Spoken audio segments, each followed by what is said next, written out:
Hey guys, welcome back to my channel, and today we're going to go over the second part of the SAT March 2020 exam. Basically the rest of the questions that I didn't do, so the rest of the 10 questions, or the second half. So we're going to start with number 11, because the first 10 I already did in my previous video. So let's get started. So what is the area in square units of the figure shown? So this is obviously a figure that is a trapezoid, right? So there are two ways to solve this. If you know the formula of a trapezoid, you can use the formula of a trapezoid. If not, you can split this into two shapes and solve. Either one would work, but I'm going to just use the formula of a trapezoid. So it is base 1 plus base 2, okay, divided by 2 times the height. So it's the base 1 and base 2 are the ones that are parallel, so 4 and 7 are parallel to each other, so that's 11 divided by 2 times the 4, which is basically the height. All right.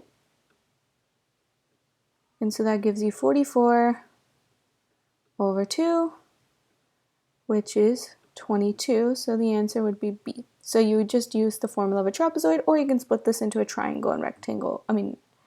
Triangle and a square and solve from there as well. All right, let's go to number 12.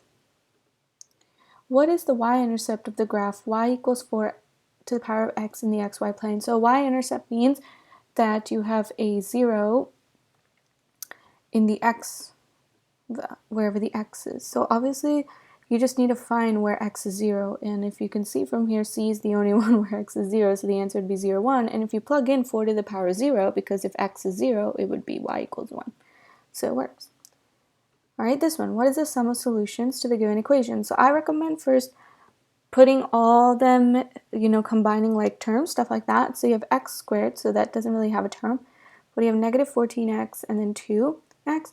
So I can subtract 2x from both sides, so I get negative 16x on this side. And then I can subtract 1 from both sides, and I get plus 39.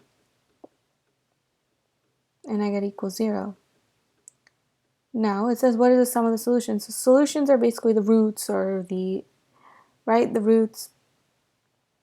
So that's what we're trying to find here. So I'm going to just put two parentheses and try to find the roots, or the solution. So you have x, and then we have 13 times 3, which equals 39. And then since this is a negative, we can put a minus, and a minus minus equals plus, so it would work. And then so our solutions would be x equals 13 and x equals 3. But then we're not done. It says find the sum of the solution. So 13 plus 3 is 16, so my answer would be D, which is 16. Okay, let's go to the next question. So here, so when the speed of an object approaches the speed of light, its length as seen by observers changes. When the object is stationary relative to the observer, its length is s, and when the same object is moving at speed v relative to the observer, its length is l.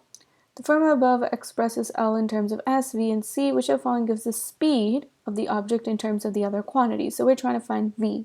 So we're rewriting it in terms of V. So first I'm going to do the best thing I would possibly do, is to get rid of this part right here and put it on the other side before I take a square of both sides. So I can divide by S, so I get L over S equals the square root of 1 minus V squared over C squared. And then I can square root both sides, so then I'll have L over S squared, and then I'll have 1 minus V squared over C squared, right?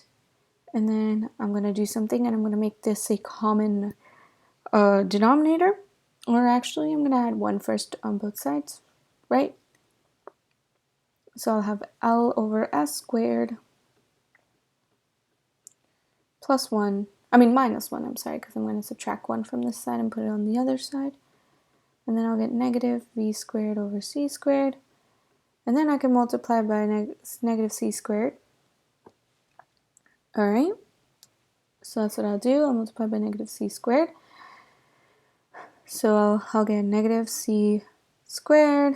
And then I'll have L squared over S squared, because I'm just distributing the square, minus 1. And then I'll have V squared on this side. So that's what I have so far. Okay. And then after that, I basically would square root this. So what I'm going to do is first put this negative inside. So I'll put it as, oops, sorry. I'm going to put this negative inside. So I'll have 1 minus L squared over S squared instead, because I'm just distributing the negative in the inside. Okay, and then I have V squared, and then I can square root both sides, and then I'll get V equals the square root of C squared over 1 minus L squared over S squared. And remember, the square root of C squared is just C, so it would be V equals C, the square root of 1 minus L squared over S squared. So the only one that actually fits this is A, so the answer would be A. So it's a lot of moving the terms and stuff, but can be an easy question if you like algebra. All right, let's keep going. So the half-life of a certain substance in an aquatic is about 150 years, which of the following exponential function best models AT in grams of substance that remains T after 200 grams of substance is applied to the aquatic environment. The half-life is the length of the time needed for an amount of substance to decrease to 1/2 of the amount. So before we begin, it's saying after 200 grams is applied. So that means that it starts with 200. So we can cancel B, A, and B because 200 should be our constant, right? And then remember it's half-life, so it means it's decreasing by half, and it says the half-life of the substance is 1 over 150. So you don't multiply 150 times T, you would have to do T over 150 because that's the total, so it would be D.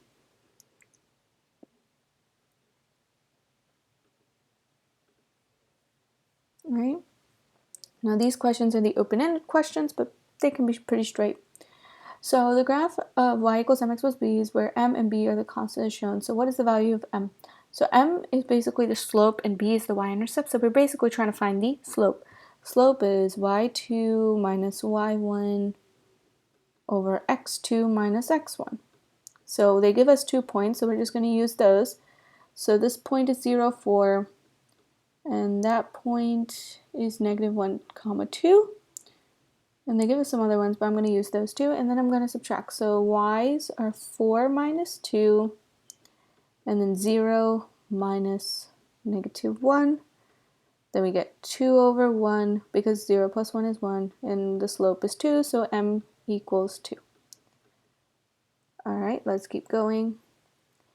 Here, number 7. If xy is a solution of the given system, what is the value of y? So first, we know that 2x equals 5. And x plus y equals 5. So first I'm just going to solve for x. So 2x plus 5 equals 5 means I can divide by 2 from both sides. So I'll get x equals 5 halves. And then I'm just going to plug it in. So 5 halves plus y equals 5. And then I'm going to change this so that it has a denominator of 2 to make it easy. So 5 halves plus y equals 10 halves, because 10 divided by 2 is 5. And then you know that y would have to equal 5 halves, because 5 halves plus 5 halves is 10 halves, or you can say 2.5, either one would work.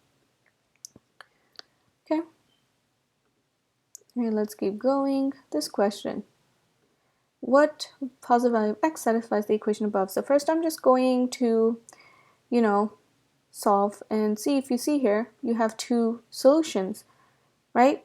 So that's x equals 3, and then you have x equals -1.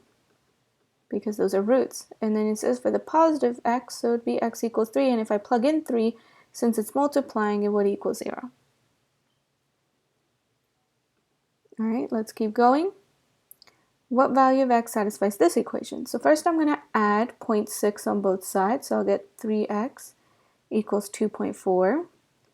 Then I'm going to divide by 3, so I'll get 2.4, right, divided by 3. And this is probably easy, the easiest question, but I'm just going to write it in fraction to make it easier. So 2 and 4/10 is the fraction, or 2 and 2/5, and 2 and 2/5 is 12/5 basically, and that's times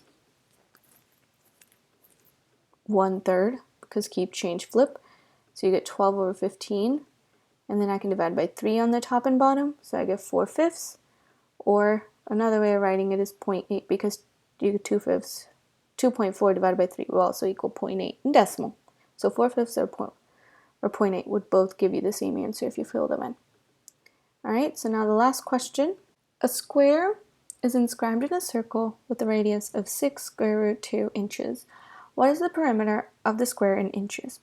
So for this question, we know that the square is inscribed in a circle. So we can draw a circle first, and then we can draw a square. My pictures are not going to be that perfect because I'm not really that good at drawing, but you'll understand that this is a square. And we know the radius is 6 root 2 inches. So probably not the best way to draw it this way, because obviously we just want to see, we want the square, right? We want anything to work with the square. So if you draw it this way, you'll notice that this is the hypotenuse, or half of the hypotenuse. So if I draw the full hypotenuse, that would be 12 root 2 for the length. Now, we know this is a side and this is a side, so we can use the Pythagorean Theorem. Since the side lengths are going to be the same since it's a square, we can just write a squared and then write a squared again because a and a are going to be the same, equals 12 root 2 squared. Right? Now if I do this, 12 root 2 squared, when I multiply is 288, and then a squared plus a squared is 2a squared, and then I'm going to divide by 2, so I get a squared equals 144, so a equals 12. And now a is just one of the side lengths. Since there are 4 of them, you would do 12 times 4, which would equal 48 inches as my final answer. Alright? So thank you so much for watching. If you have any questions, please put them down below. And thank you so much, and goodbye.